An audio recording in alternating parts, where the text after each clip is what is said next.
원씩 지급해온 상여금을 앞으로는 매달 나눠서 지급하기로 했습니다. 평균 연봉 9,200만 원에 이르는 직원들 시급이 최저임금에 미달되는 상황을 피하기 위해서입니다. 경기에 대한 소비자 심리를 보여주는 소비자 심리지수가 이달까지 2달째 하락세를 기록했습니다. 하지만 1년 뒤 집값 전망은 상승하면서 7개월 만에 가장 높은 수준을 보였습니다. 우체국 집배원 노조가 사상 처음으로 파업을 결의했습니다. 노조는 집배원의 경무를 줄이기 위해서 인력 충원과 또 주 5일 근무제 도입을 요구하고 있습니다. 지난 7년간 180여 개의 상조회사가 폐업, 피해자들이 찾아가지 않은 보상금이 1,000억 원에 달하는 것으로 집계됐습니다. 피해자들은 폐업과 관련한 공지를 받지 못했거나 납입한 선수금의 일부조차 돌려받지 못할 것으로 생각해 지레 포기하기도 했습니다. 이상 이 시각 주요 뉴스입니다.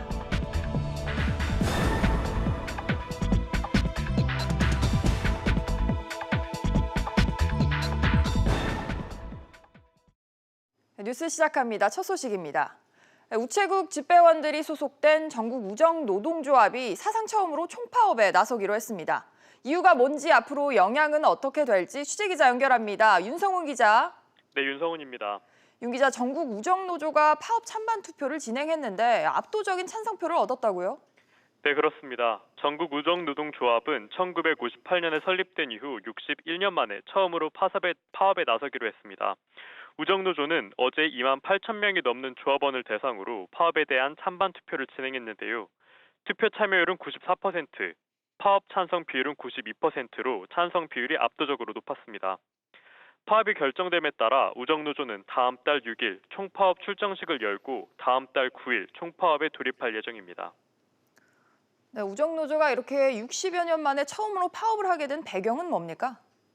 우정노조는 과로사 방지 대책과 주 5일제 시행을 요구하고 있습니다. 우편 사업은 특례 업종에서 제외되면서 다음 달부터는 주 52시간제를 시행해야 하는 상황이지만 현실적으로 쉽지 않은 상황입니다. 집배원들의 노동시간은 하루 평균 11시간이 넘는 것으로 나타났습니다. 상황이 이렇다 보니 과로사로 추정되는 집배원은 올해만 9명에 이르는 상황입니다. 또 집배원의 경우 토요일까지 근무하고 있는 상황이기 때문에 토요일 근무를 없애고 완전한 주 5일제 시행을 요구하고 있습니다. 이를 위해서 우정노조는 2,000명의 추가 증원이 필요하다고 주장하고 있지만 우정본부 측은 예산 등의 문제로 인력 증원 문제에 어려움을 표하고 있는 상황입니다. 네, 그런데 이렇게 총파업에 나서게 되면 시민들에게 미치는 영향이 상당할 것 같은데요. 네, 우정노조 측은 9일 총파업을 시작으로 2일에서 3일 연속으로 총파업을 이어갈 계획이기 때문에 물류 대란이 올 수 있다고 밝혔습니다. 필수 인력을 제외한 13,000명의 노조원이 파업에 참여할 것으로 예상되는 만큼 소포와 등기 등의 업무에 있어서 차질이 불가피해 보입니다. 지금까지 SBS CNBC 윤성훈입니다. 생활 형편이 팍팍해지면서 가계의 소비 심리가 2달째 하락세를 기록했습니다. 반면 집값은 더 오를 것으로 전망되면서 부동산 투자 심리가 꿈틀거릴 것으로 보이는데요. 자세한 내용 취재기자 연결합니다. 김성현 기자. 네, 김성현입니다. 김 기자, 전반적인 소비자 심리 지수가 여전히 좋지 않은 것으로 나타났어요. 네, 그렇습니다. 한국은행에 따르면 이번 달 소비자 심리 지수는 97.5로 전달보다 0.4포인트 하락했는데요. 지난 1월 이후 5개월 만에 가장 낮은 수준입니다. 소비자 심리 지수가 100에 미치지 못하면 경기를 비관적으로 보는 소비자가 낙관적으로 보는 소비자보다 더 많다는 것을 의미합니다. 소비자 심리 지수는 지난해 11월 100 아래로 떨어진 뒤 지난해 12월부터 올해 4월까지는 5개월 연속 상승세를 이어오다가 지난달 하락세로 돌아섰습니다. 그렇군요. 소비자 심리가 이렇게 나빠진 원인은 뭡니까? 네, 구체적으로는 소비 지출을 늘리겠다는 가계가 줄어들었기 때문으로 분석됩니다. 이번 달 가계의 소비 지출 전망 지수는 108로 전달과 비교해 1포인트 하락했는데요. 지난해 11월 이후 7개월 만에 가장 낮은 수준을 보였습니다. 그런데 집값에 대한 전망은 정반대잖아요. 집값이 오를 거란 전망은 늘었다면서요?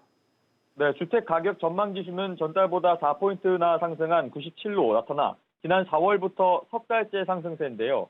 지난해 11월 이후 7개월 만에 가장 높았습니다. 강남권을 중심으로 서울 지역 아파트 매매 가격이 다소 회복된 영향 때문이라는 분석입니다. 이런 가운데 이번 달 금리 수준 전망 지수는 전달보다 9포인트 떨어진 100을 나타냈는데요. 지난 2016년 8월 이후 가장 낮은 수준으로 하락폭은 2016년 1월 이후 가장 컸습니다. 미국 연방준비제도가 기준금리를 인하할 가능성을 보이고 이주열 하는 총재가 금리 인하를 암시하는 발언을 하면서 금리 인하 기대감이 확산되는 것으로 보입니다. SBS CNBC 김상현입니다. 오피스텔의 평균 매매 가격이 7개월 연속 하락했습니다. 상가정보연구소에 따르면 지난달 전국 오피스텔 매매가는 1억 7,784만 원으로 지난해 10월 최고점을 찍은 이후 하락세를 이어가고 있습니다. 지역별 평균 매매가는 서울이 2억 2,645만 원, 인천이 1억 474만 원, 경기가 1억 6,867만 원 등으로 수도권 매매가도 올해 들어 하락세로 조사됐습니다. 다음 소식입니다. 현대자동차가 2달에 한 번씩 주던 상여금을 앞으로는 매달 지급하기로 했습니다. 왜 그런 건지 자세한 내용 취재기자 연결해서 들어봅니다. 정윤영 기자. 네, 정윤영입니다. 정 기자, 현대차가 직원들에게 상여금을 지급하는 방식을 바꿨어요. 네, 업계에 따르면 현대차는 2달에 한 번씩 지급하던 상여금을 매달 주기로 했습니다. 현대차는 이 같은 내용이 담긴 공문을 지난 21일 노조에 통보했습니다. 그동안 현대차는 매년 기본급의 750% 정도에 달하는 상여금을 2달에 한 번씩 나눠줬는데요. 앞으로는 12개월로 나눠 월급처럼 지급됩니다. 그렇군요. 상여금 지급 방식이 왜 바뀐 겁니까? 직원들의 시급이 최저임금법을 위반하는 상황을 피하기 위한 고육지책으로 보입니다. 올해 최저임금이 지난해보다 10.9% 올랐는데요. 여기에 법정 유급 휴일이 최저임금 기준 시간에 포함되도록 시행령이 개정되면서 고액연봉을 받는 현대차 직원의 시급이 최저임금에 미치지 못하는 일이 발생했습니다. 그렇다고 최저임금에 미달한 직원들의 임금을 보전해주면 회사가 감당해야 할 인건비가 수천억 원에 달할 것으로 추산돼 상여금 지급 방식을 변경한 겁니다. 이에 대해 노조는 강하게 반발하고 있습니다. 노조는 노사 합의 없는 일방적인 취업규칙 변경은 단체협약 위반이라고 주장하고 있습니다. SBS CNBC 정윤영입니다. 파업 쟁의권을 확보하려던 한국 GM 노조의 계획에 제동이 걸렸습니다. 취재기자 연결해서 알아봅니다. 김성훈 기자. 네, 김성훈입니다. 김 기자, 한국 GM 노조가 쟁의권 확보에 결국 실패했어요. 네, 어제 중앙노동위원회는 한국 GM 노조가 제기한 노동쟁의 조정 신청에 대해 행정지도 결정을 내렸습니다. 중노위가 조정 중지가 아닌 행정지도 명령을 내리면서 노조는 파업을 포함한 합법적인 쟁의권을 확보하지 못하게 됐습니다. 중노위는 또 노사 양측에 서로 신뢰를 가지고 장소를 정해 교섭에 임하라고 권고했습니다. 노조는 오늘 오전 쟁의대책위원회를 열고 향후 대책 논의에 들어갔습니다. 네, 행정지도 명령으로 노사 간 교섭에 물꼬가 좀 트일까요? 어떻게 보십니까? 네, 노사는 앞서 교섭 장소를 두고 신경전을 벌이며 상견례도 갖지 못했는데요. 행정지도 명령 이후 노사 모두 일단 교섭 준비에 나선다는 입장입니다. 노조는 사측이 줄곧 요구해온 본관 내 회의실에서의 개최만 아니라면 교섭에 임할 의향이 있다고 말했습니다. 사측도 조속한 협상을 위해 노조와 지속 협의하겠다는 뜻을 밝혔습니다. 네, 그렇다면 향후 교섭은 어떻게 진행됩니까? 네, 노조에 따르면 이르면 이번 주 노사는 간사 협의를 통해 교섭 일정을 조율할 예정입니다. 다만 노조는 사측과의 교섭이 지지부진할 경우 중노위의 노동쟁의 조정 신청을 다시 할 수 있다고도 전했습니다. 앞서 노조 집행부는 쟁의행위 찬반 투표에서 74.9%의 찬성률로 조합원들로부터 파업 지지를 얻은 바 있습니다. SBS CNBC 김성훈입니다. 사우디아라비아의 실권자인 무함마드 빈 살만 왕세자 겸 부총리가 내일부터 이틀 동안 우리나라를 공식 방문합니다. 국내 주요 기업인들과 만나 협력 방안을 논의할 것으로 보이는데요. 취재기자 연결해서 자세한 소식 들어봅니다. 권세욱 기자. 네, 권세욱입니다.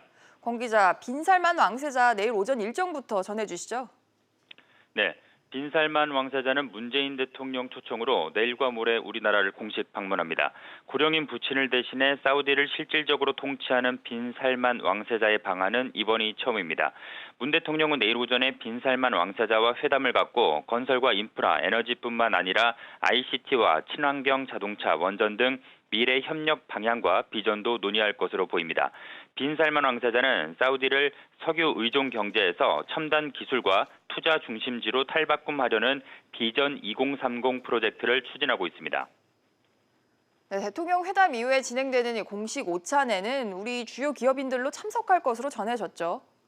네, 빈 살만 왕세자와의 오찬에는 이재용 삼성전자 부회장과 정의선 현대자동차그룹 수석 부회장 등 5대 그룹 총수를 비롯해 기업 관계자들이 참석할 것으로 보입니다.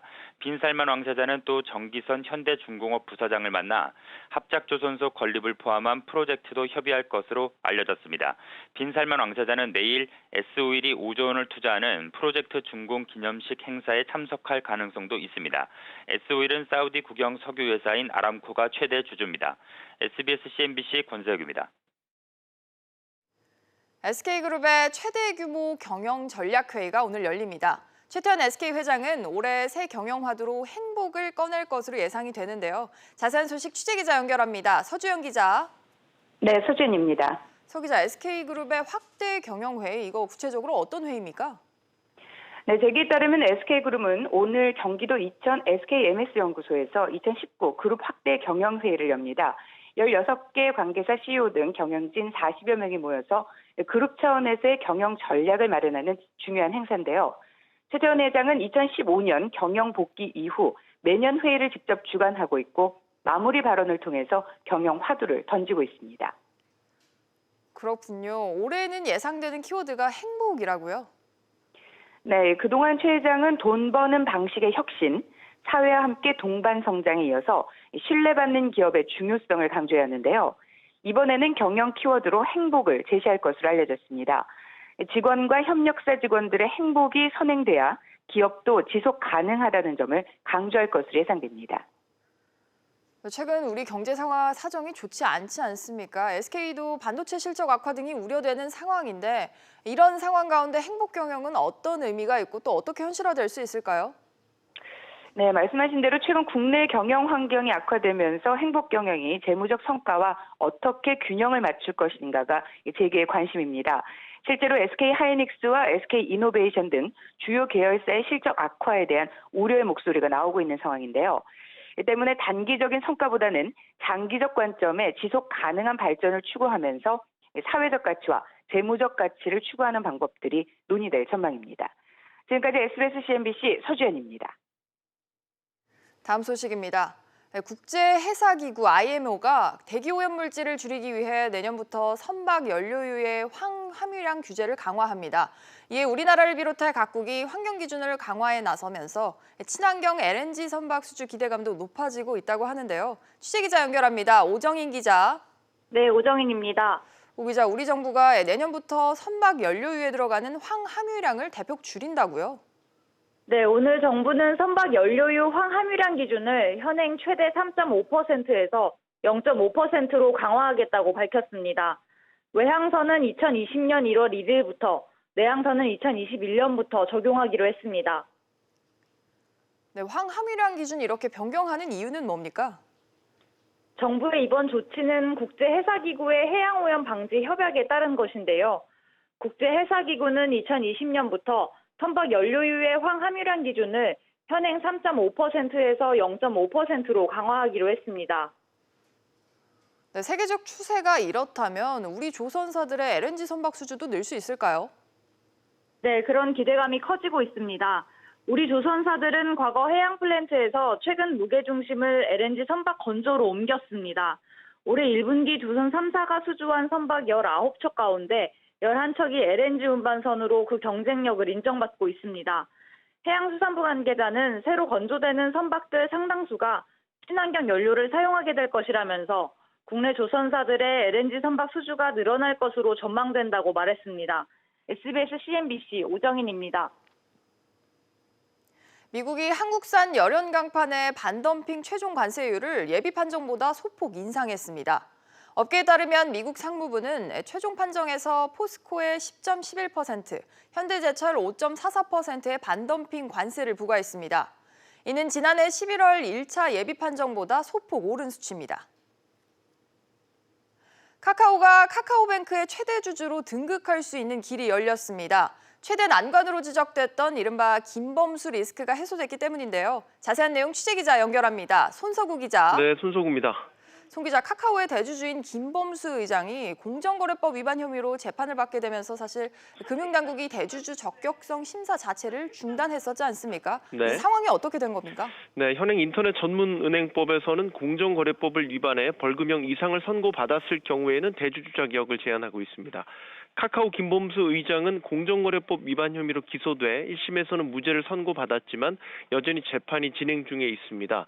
김 의장이 카카오뱅크에 직접 지분을 출자하는 것은 아니지만 카카오의 최대 주주가 김 의장이기 때문에 일단 금융당국은 카카오에 대한 대주주 적격성 심사를 중단하고 법제처에 법령 해석을 요청했습니다.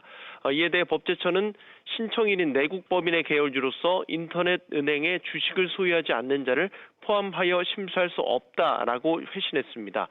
즉 카카오뱅크 지분을 소유하고 있지 않은 김 의장은 대주주 적격성 심사 대상에 포함하지 않는다는 법령 해석이 내려진 겁니다.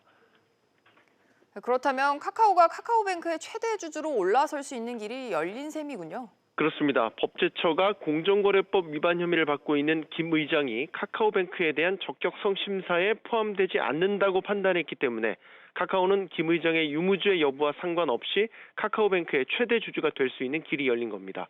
금융당국 역시 법제처 법령 해석이 내려짐에 따라 조만간 카카오에 대한 대주주 자격 심사를 재개한다는 방침입니다. 금융권에서는 가장 큰 걸림돌이었던 김범수 리스크가 사라진 만큼 카카오가 카카오뱅크의 최대 주주로 무난히 올라서게 될 것으로 예상하고 있습니다. 카카오가 작년에 합병한 카카오M이 과거 공정거래법을 위반할 전력이 있긴 하지만 심사에 미칠 영향은 제한적일 것이라는 데 무게가 실리고 있습니다. 카카오는 금융당국의 심사를 통과하게 되면 그 한국투자금융지주와 맺은 콜옵션 계약에 따라 카카오뱅크 지분을 매입해 지분 30%를 보유한 최대 주주로 올라서게 됩니다. 지금까지 SBS CNBC 손석우입니다. 지난 1997년 외환위기 때 공적 자금이 투입된 우리금융지주가 20여 년 만에 다시 완전 민영화된 금융회사로 탄생하게 됐습니다. 정부가 보유하고 있는 우리금융의 잔여 지분을 2022년까지 전량 매각하기로 했는데요. 취재기자 연결해서 자세한 소식 알아봅니다. 박규준 기자. 네, 금융위원회에 나와 있습니다. 네, 박 기자, 우리금융 지분 매각과 관련해서 정부가 어떤 계획을 내놨습니까? 네, 조금 전 금융위원회는 이 예금보험공사를 통해 갖고 있는 우리금융지주 지분 18.3%의 매각 방식과 일정을 발표했습니다. 우선 지분 18.3% 전량을 당장 내년 상반기부터 2022년까지 3년간 분할 매각하기로 했습니다. 정부 지분 매각 컨트롤 타워인 공적자금관리위원회 민간위원장 이야기 한번 들어보시죠. 잔여 지분의 매각을 위한 기본 방안의 확정과 이에 따른 매각을 통해 공적 자금이 투입되었던 국내 시중은행의 완전 민영화를 달성하여 우리 경제의 큰 아픔이었던 IMF 체제를 완전히 극복하는 데도 기여할 것으로 기대하고 있습니다. 그렇군요. 구체적인 매각 방식은 어떻게 됩니까? 네, 우선 기존 이 과점 주주나 신규 투자자를 대상으로 매회 10% 내에서 지분을 분산 매각하기로 했습니다. 이른바 희망 수량 경쟁 입찰 방식인데 여기에서 매각이 안 된 잔여 물량은 5% 내에서 블록 세일로 팔기로 했습니다. 예를 들어 내년 상반기에 10% 매각 추진을 할 때 희망 경쟁 입찰로 7%가 매각되면 나머지 3%는 블록 세일로 매각하는 방식입니다. 이세훈 금융위 구조 개선 정책과는 시장 상황이 좋아서 내년에 10%, 내후년 10%가 팔리면 이르면 2021년도에 전량이 매각될 수 있다고 전망했습니다. 박 기자, 그런데 우리금융은 이미 2016년도에 대대적으로 정부 지분을 매각해서 민영화된 걸로 알고 있는데 이번 정부 발표의 의미는 뭡니까?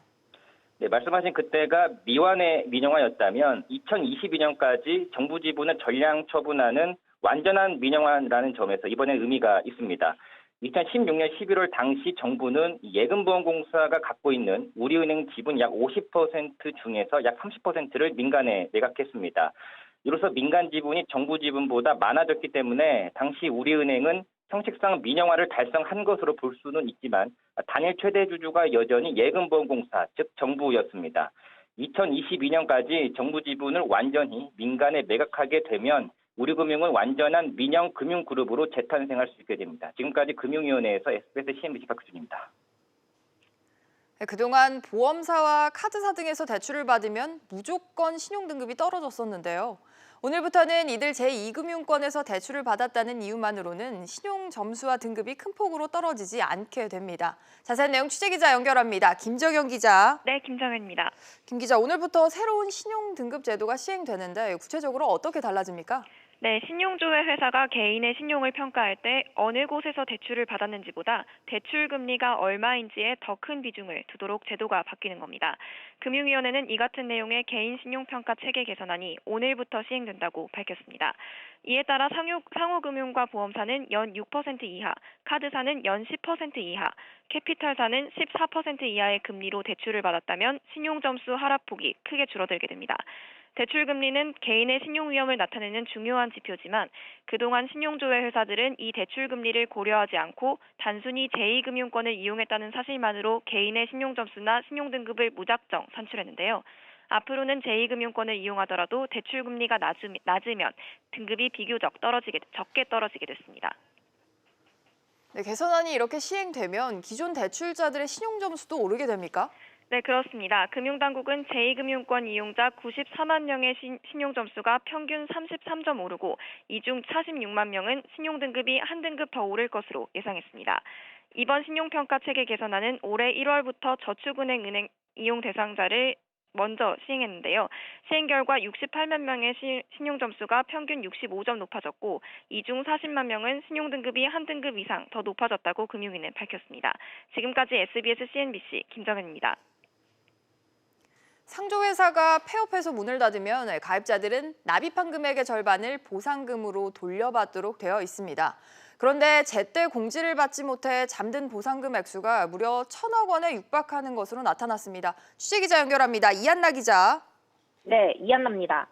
이 기자, 폐업한 상조회사 가입자들이 찾아가지 않은 보상금이 액수가 1,000억 원에 달한다고요? 네, 국회 정무위원회 소속 김병욱 더불어민주당 의원실에서 상조업체 보상 현황이라는 자료를 오늘 공개했는데요.